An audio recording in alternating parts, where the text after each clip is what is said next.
अस्सलाम वालेकुम रहमतुल्लाहि वबरकातुहू। आप देख रहे हैं टॉप 10 विद GNM और मैं हूं गुलाम नबी मदनी।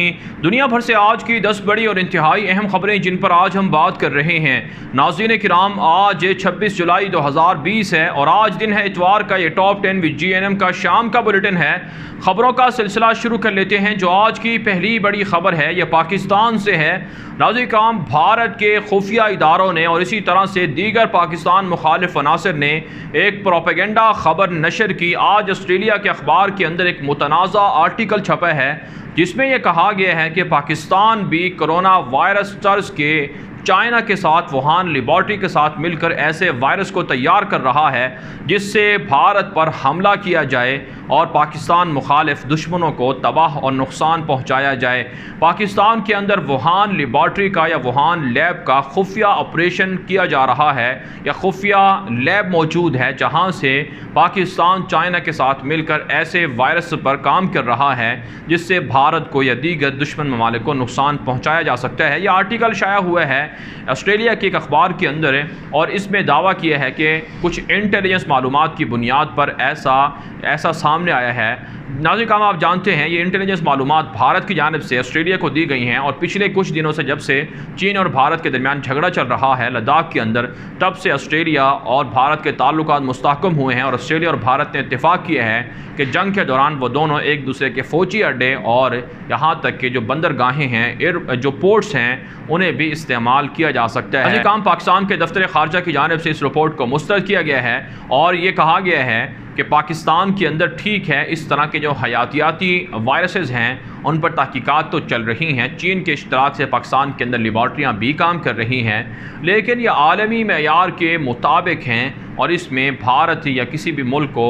इस तरह के वायरसेस के ज़रिए से मुतासर करने का कोई भी या बायोलॉजिकल हथियारों के ज़रिए से भारत पर हमले का अभी तक कोई प्लान नहीं है।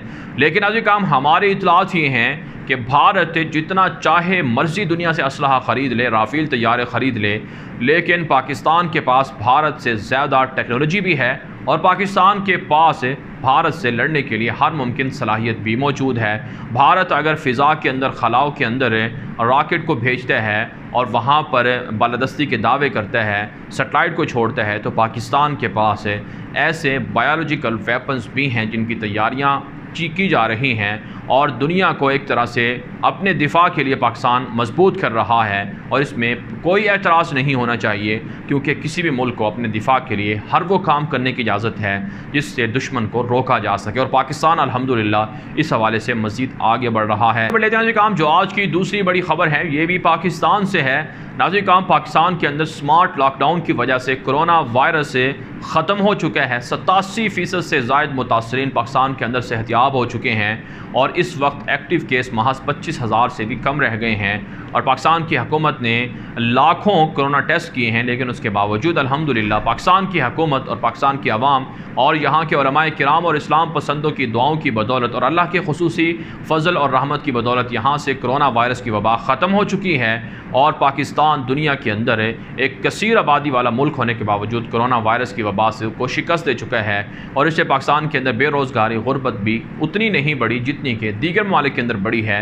पाकिस्तान के दुनिया से तिजारती ताल्लुकात भी मुस्तहकम हुए हैं, तिजारती जो माशी ताल्लुकात उनमें इजाफा भी हुआ है, जबकि पाकिस्तान के मुकाबले में भारत के अंदर तकरीबन 14 लाख के लगभग लोग मुतासर हैं और इस वक्त भी रोज़ाना की बुनियाद पर 30 से 50 हज़ार केसेस रिपोर्ट हो रहे हैं और मोदी की हुकूमत लॉकडाउन करने के बावजूद भी लोगों के मुश्किलात में इजाफे का सबब बनी है और इस वक्त कई लोग हैं जो मुतासर हैं। इसी तरह से ईरान के अंदर भी हालात यही हैं।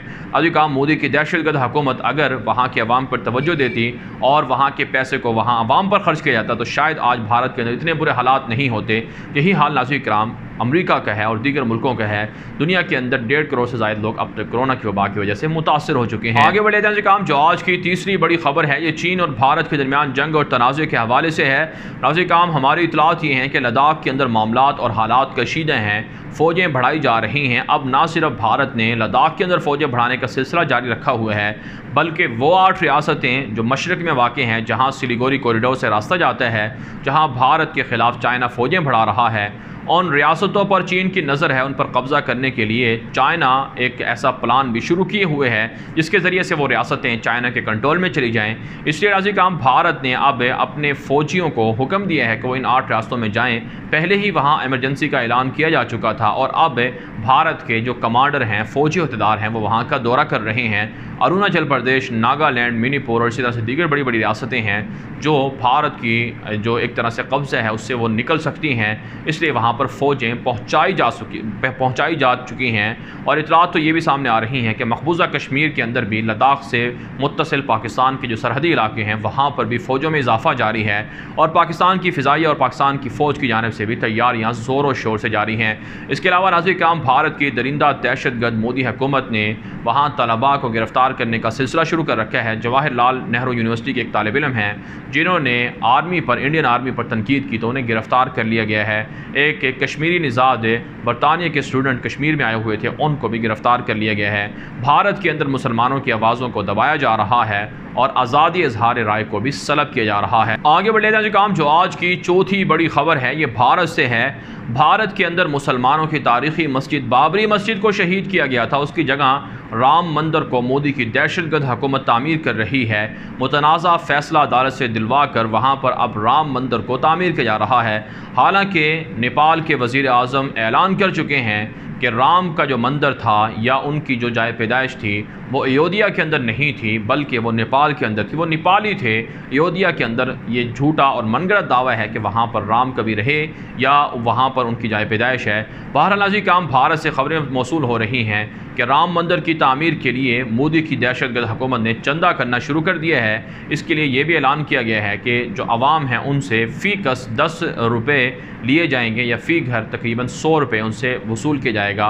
भारतीय हुकूमत ने तजवीज़ दी है कि अगरचे टैक्स नहीं है लेकिन लोगों को इस हवाले से तरगीब दी जाएगी कि वो चंदा डालें। 1300 करोड़ रुपए से ज़ायद का बजट है इस मंदिर को तामीर करने का, बाबरी मस्जिद की जगह। और इसके लिए मोदी ने ना सिर्फ लोगों से चंदा करना शुरू कर दिया है बल्कि ये भी ऐलान किया है कि चाहे कोई सिख हो या ईसाई हो या मुसलमान हो या किसी और मज़हब का बंदा हो, वो भी राम के मंदिर की तामीर के लिए चंदा दे सकता है। आप अंदाज़ा लगा सकते हैं कि हिंदू दहशतगर्द मोदी हुकूमत किस हद तक गिर चुकी है कि अब वो ईसाइयों से, सिखों से, मुसलमानों से भी भीख मांग रही है, चंदा मांग रही है। राम मंदिर तामीर करने के लिए 5 अगस्त को इसका इफ्तिताह किया जाएगा, मोदी ने इसका इफ्तिताह करना है। इस हवाले से मुसलमान शदीद इज़्तिराब में हैं कि बाबरी मस्जिद की जगह कैसे एक मंदिर तामीर हो सकता है और मुसलमानों की जानिब से इस मंदिर को रुकवाने के लिए बड़े बड़े हमले भी हो सकते हैं। और साथ साथ जो आलमी कवानीन को रौंदा गया है, इससे भी आप अंदाज़ा लगा सकते हैं कि मुसलमानों को ताने दिए जाते हैं कि वो आया सोफिया को मस्जिद कैसे से बहाल कर रहा है, लेकिन हिंदुओं ने कितनी मुसलमानों की मस्जिदों पर कब्ज़ा करके मंदिर बनाए। आज तक इस पर ना इंसानी हकूक़ की तंजीमें बोली हैं, ना यूनेस्को बोला है और ना ही कोई दीगर यूरोपीय मालिक बोले हैं। इससे आप अंदाज़ा लगा सकते हैं कि हिंदू हों या यहूदी हों या ईसाई हों, ये सिर्फ मुसलमानों की दुश्मनी में एक साथ है। जो आज की 5वीं बड़ी खबर है ये अफ़गानिस्तान से है। अफ़गानिस्तान के अंदर तालिबान की आज भी काबुल इंतज़ामिया के साथ झड़पें जारी रही हैं। मुख्तलिफ इतलात मौसूल हो रही हैं तालिबान के ज़राए अबलाग, जिसमें ट्विटर के ऊपर मौजूद है तालिबान के जो तर्जुमान हैं ज़बीहुल्लाह मुजाहिद, और इसी तरह से तालिबान की वेबसाइट और दीगर ज़राए से इतलात मौसूल हो रही हैं कि मुख्तलिफ सूबों के अंदर कार्रवाइयों में 17 एहलकार काबुल हुकूमत के मार डाले गए हैं और तकरीबन आज 21 एहलकारों ने तालिबान के सामने सरेंडर किया है। दोनों तरफ से एक दूसरे पर हमलों में उनके एहलकारों को मारने का दावा किया जा रहा है।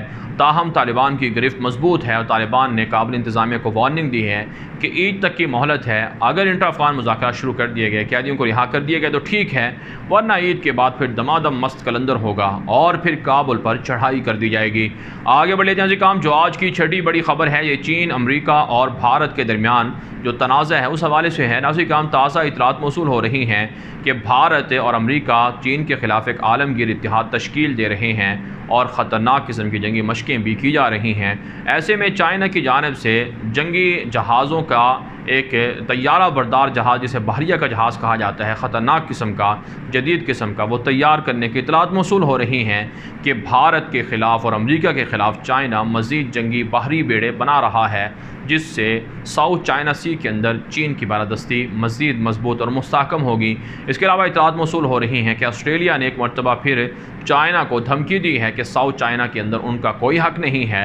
ये ऑस्ट्रेलिया का और दीगर जो साउथ चाइना सी के अंदर मौजूद ममालिक हैं उनका भी इस पर उतना ही हक़ है जितना कि चाइना का है, जबकि चीन के रूट्स को या चीन के रास्तों को या जजीरों पर कब्ज़ा करने के लिए भी साउथ चाइना सी के अंदर ऑस्ट्रेलिया, भारत, जापान और इसी तरह से अमेरिका और बरतानिया वगैरह मिलकर एक प्लानिंग कर रहे हैं कि ये रूट्स बंद कर दिए जाएं ताकि चीन की तरक्की को ब्रेक लग सके। आगे बढ़ लेते हैं काम जो आज की 7वीं बड़ी खबर है, ये शाम से है।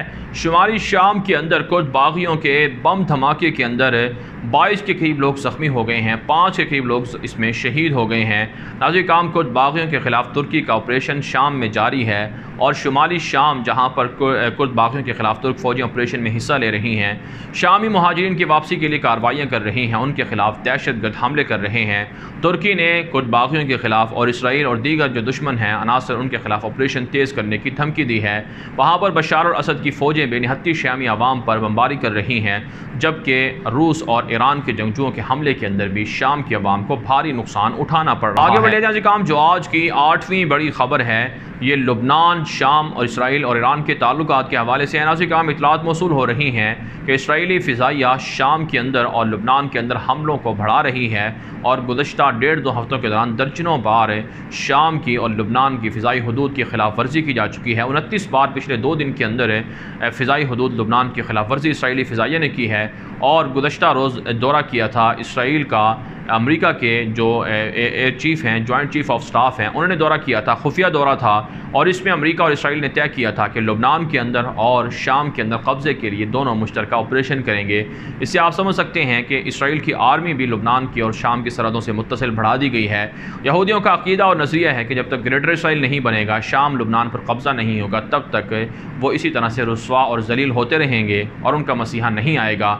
लेकिन फिर भी मुसलमान ख्वाब गफलत में हैं और मुसलमान आपस में लड़ाइयों में लगे हुए हैं और इसराइल के यहूदी प्लानिंग के तहत आगे बढ़ रहे हैं। आगे बढ़ लेते हैं काम जो आज की 9वीं बड़ी खबर है, ये इसराइल से है। इसराइल की गासिब दरिंदा फ़ौज के फायरिंग के नतीजे में एक फ़लस्तीनी शहीद हो चुका है और 2 के करीब फ़लस्तीनी ज़ख्मी हुए हैं। दूसरी जानिब इसराइल भर के अंदर नेतन्याहू की करप्शन और बदनुमानी के ख़िलाफ़ मुज़ाहरे जारी हैं और इसराइल के खुफिया इदारों ने रिपोर्ट जारी की है कि अगर नेतन्याहू को बर वक्त ना हटाया गया और मुज़ाहरे इसी तरह से जारी रहे तो खून बह सकता है। इसराइल के अंदर पहली मरतबा ऐसा देखने में आ रहा है कि हज़ारों की तादाद में लोग मुसलसल 2-3 हफ़्तों से मुज़ाहरे कर रहे हैं।